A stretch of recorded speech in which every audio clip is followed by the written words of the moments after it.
বাবা, 2 বছর পর বাড়িতে ফিরলাম, এবার সবাইকে একটা সারপ্রাইজ দেব। ফাইনালি নিজের টাকা দিয়ে তো একটা আইফোন কিনলাম, এখন শুধু বাবার মুখটা দেখলে আমি শান্তি পাবো। বাবা তুমি চোখ বন্ধ করো না প্লিজ। তুমি তো আমাকে বলেছিলে সাহসীরা কোনোদিন হার মানে না। বাবা তুমি একটুখানি লড়াই করো, দেখো সব কিছু ঠিক হয়ে যাবে। না রে, আমি আর বাঁচবো না, আমার বয়স হয়ে গেছে। তোরা সবাই ভালো থাকিস বাবা। আরে ভাই, বাবার কি হয়েছে? বাবা এরকম করছে কেন? দাদা তোকে আমি কতবার ফোন করেছি, বাবার শরীর খারাপ, তুই আমার ফোনটা তুলিসনি। আরে আমি ফোন তুলবো কি করে? আমার ফোন অনেক দিন আগে চুরি হয়ে গেছে, আর আমি আজকে নতুন ফোন কিনেছি। দেখ দাদা, আমাদের বাবার অবস্থা খুবই খারাপ। ডাক্তার বলেছে 10 দিনের ভিতরে যদি অপারেশন না হয় তাহলে আমাদের বাবা বাঁচবে না। আর ডাক্তার বলেছে অপারেশন করার জন্য 1 লাখ টাকা লাগবে। 1 লাখ টাকা?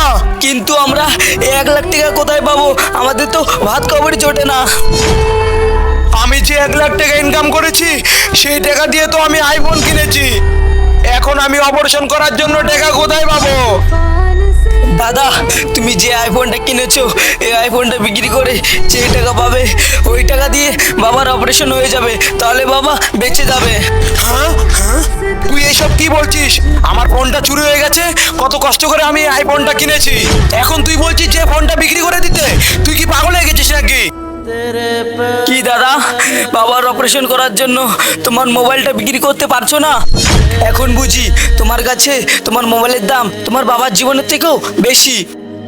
যে বাবা ছোটবেলা থেকে কোলে পিঠে মানুষ করেছে, খাওয়িয়েছে, পড়িয়েছে, আমাদেরকে বড় করেছে, আর যখন বাবার বাঁচার প্রয়োজন আর তুমি বাবার জন্য মোবাইলটাও ত্যাগ করতে পারছো না, ভাবতে লজ্জা লাগছে দাদা।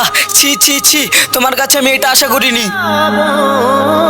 হ্যাঁ তুই ঠিকই বলেছিস, মোবাইলটা বিক্রি করলে হয়তো বাবা বেঁচে যাবে, কিন্তু বাবা বাঁচলেই তবেই আমি বাঁচবো। চল আজকে গিয়ে মোবাইলটা বিক্রি করব, মোবাইলটা তো আমি একদিন না একদিন ঠিক কিনতে পারবো। আর বাবা যদি কোনোদিন হারিয়ে যায় তাহলে বাবাকে আমি আর কোনোদিন ফিরে পাবো না। বাবা